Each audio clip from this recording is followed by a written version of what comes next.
नमस्कार, उत्तराखंड लाइव में आपका स्वागत है और मैं हूं आपके साथ छवि। आइए बढ़ते हैं खबरों की ओर।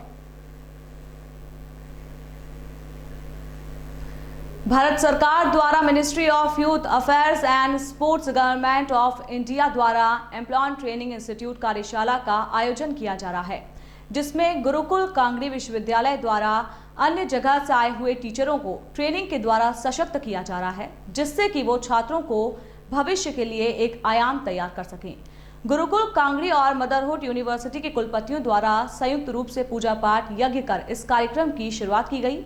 ये कार्यशाला एक सप्ताह तक चलेगी, जिसमें उत्तराखंड के कई संस्थान के कोऑर्डिनेटर भाग लेंगे। जिला चिकित्सालय पौड़ी में सेवा दे रहे कुछ डॉक्टर्स की शराब के नशे में धुत होकर हुड़दंग मचाने पर जमकर पिटाई हो गई। मामला इस कदर बढ़ा कि इस लड़ाई में लाठी डंडे तक चलने लगे और मामला अब थाना कोतवाली तक जा पहुंचा। दरअसल पीजी गेस्ट में रह रहे जिला चिकित्सालय पौड़ी के डॉक्टर्स पर पीजी गेस्ट हाउस के मालिक ने आरोप लगाया है कि डॉक्टर्स की टीम देर रात शराब के नशे में चूर होकर जमकर यहां हर रोज जमकर हुड़दंग मचा रही थी, जिन्हें समझाया भी गया था, लेकिन डॉक्टर्स की टीम नहीं मानी और गेस्ट हाउस के मालिक की धर्मपत्नी का गला पकड़कर उसे जान से मारने की कोशिश तक करने लगी। ऐसे में गेस्ट हाउस के मालिक ने जमकर डॉक्टर्स की लाठी डंडों से धुनाई कर दी।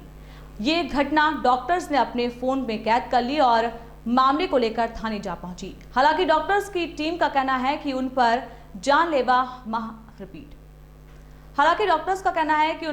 जानलेवा हमला मामूली कहासुनी में कर दिया गया। वहीं मामला अब थाना कोतवाली जा पहुंचा है, जहां पुलिस टीम मामले की प्राथमिकी दर्ज कर पीजी गेस्ट हाउस के खिलाफ मुकदमा दर्ज कर लिया है और पुलिस मामले की जांच में जुट गई है।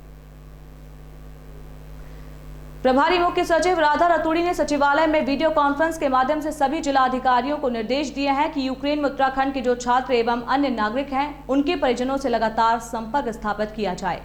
यूक्रेन में फंसे उत्तराखंड के नागरिकों एवं छात्रों की वर्तमान लोकेशन की जानकारी शासन एवं दिल्ली स्थित स्थानिक आयुक्त कार्यालय को भी समय समय पर दी जाए, ताकि सभी सूचनाओं का आदान प्रदान एमईए को शीघ्रता से किया जा सके। उन्होंने कहा है कि यूक्रेन सीमा से लगे देशों में इंडियन एम्बेसी से भी जानकारी ली जा रही है।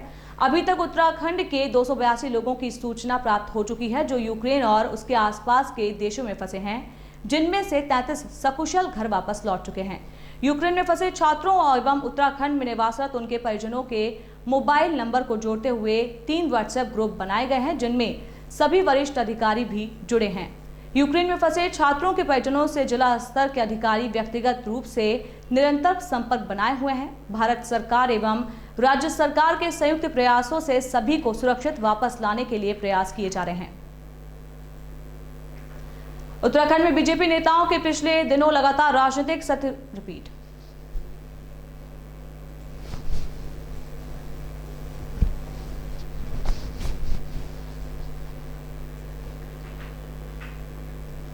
उत्तराखंड बीजेपी नेताओं के पिछले दिनों लगातार राजनीतिक सक्रियता बढ़ रही है। पार्टी के कई नेताओं को हाईकमान ने दिल्ली तलब किया है।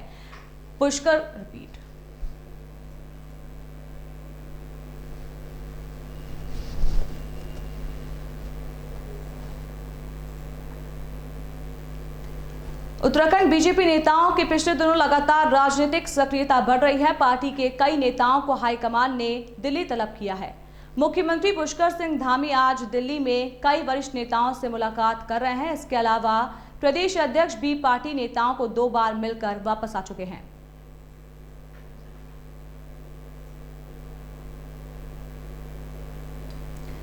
जनपद उधम सिंह नगर के जसपुर निवासी पवन चौहान का पुत्र दिव्यांशु चौहान यूक्रेन के सुमी शहर में एमबीबीएस की पढ़ाई करने गया था। सुनहरा भविष्य बनाने यूक्रेन गए दिव्यांशु को क्या पता था रूस और यूक्रेन के बीच छिड़ी जंग उनके भविष्य और जीवन पर प्रश्न चिन्ह लगा देगी। दिव्यांशु के परिजनों का बच्चे की चिंता के मारे बुरा हाल है। दिव्यांशु अपने दोस्तों के साथ डर के साए में यूक्रेन में जीने को मजबूर है। परिजनों से वीडियो कॉल में दिव्यांशु ने बताया है कि वो कॉलेज के हॉस्टल में ही है, लेकिन शहर में कर्फ्यू लगे होने के कारण बाहर जाना मना है। अब धीरे धीरे उनका खाने का सामान भी खत्म हो चला है और उन सभी दोस्तों के सामने भुखमरी की समस्या उत्पन्न हो रही है।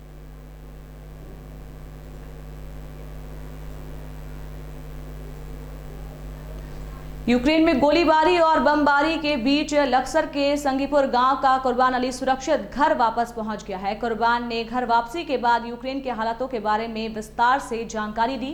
बताया कि इस समय यूक्रेन में हालात बहुत ही भयावह हैं।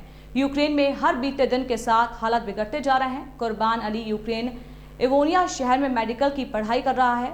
युद्ध शुरू होने के बाद उसने और उसके साथ पढ़ने वाले भारतीय छात्रों ने वहां से निकलने की कोशिश की, लेकिन बमबारी के चलते वे निकल नहीं सके। फिर 25 फरवरी को अपने साथ कुछ खाने का सामान लेकर साथ बस में सवार होकर निकले और करीब 6 घंटे के सफर के बाद वे रोमानिया के बॉर्डर से 15 किलोमीटर पहले ही बस ने उन्हें छोड़ दिया। यहां से वे पैदल ही रोमानिया पहुंचे। इसके बाद 28 फरवरी तक यहीं रहे। कुर्बान अली ने यूक्रेन के हालातों के बारे में बताया कि पिछले 4 दिनों से लगातार गोलीबारी व बमबारी हो रही है। कांग्रेस को सत्ता में आने का पूरा विश्वास है। आज कांग्रेस के प्रदेश कार्यालय में कांग्रेस के पूर्व एमएलए एवं कार्यकारी प्रदेश अध्यक्ष डॉक्टर जीतराम ने बताया कि कांग्रेस इस चुनाव में बहुत मजबूत स्थिति में है। जिस प्रकार बीते 5 वर्षों में भाजपा ने कुछ भी कार्य नहीं करे, केवल जनता को ठगने का काम किया है, इस प्रदेश के विकास को पीछे धकेलने का काम किया है, जिसके चलते जनता कांग्रेस की तरफ आ रही है और कांग्रेस को भारी बहुमत जनता का मिल रहा है। साथ ही साथ उन्होंने जनता को भी धन्यवाद कहते हुए कहा है कि जिस प्रकार से जनता कांग्रेस को भारी मतों से सत्ता में ला रही है। साथ ही साथ उन्होंने अंदाजा लगाते हुए कहा है कि 40 से 45 सीटें कांग्रेस की आ रही हैं। यूक्रेन में फंसे भारतीय छात्रों को वापस लाने में जिस प्रकार की देरी हो रही है, उसी के चलते एनएसयूआई के छात्र आज गांधी पार्क के सामने धरना प्रदर्शन करने एनएसयूआई के प्रदेश अध्यक्ष मोहन भंडारी ने बताया कि जिस प्रकार यूक्रेन में युद्ध चल रहा है और हजारों की मात्रा में भारतीय छात्र वहां बॉर्डर पर फंसे हुए हैं, पर पर्याप्त मात्रा में फ्लाइट न होने के कारण वो वापस नहीं आ पा रहे हैं। उन्होंने बताया है कि धरना प्रदर्शन की मांग ये है कि विदेश मंत्रालय उचित संख्या में फ्लाइटों की व्यवस्था कराए, जिससे भारतीय छात्र वहां से सुरक्षित वापस आ पाएं।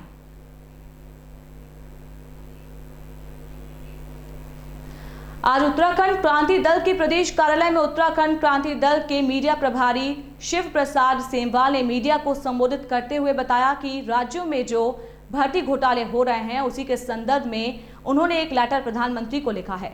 उन्होंने बताया कि भर्ती घोटाले के चलते उत्तराखंड के युवा रोजगार पाने के अवसर से वंचित रह जाते हैं। उत्तराखंड लाइव में फिलहाल इतना ही। मुझे दीजिए इजाजत। नमस्कार।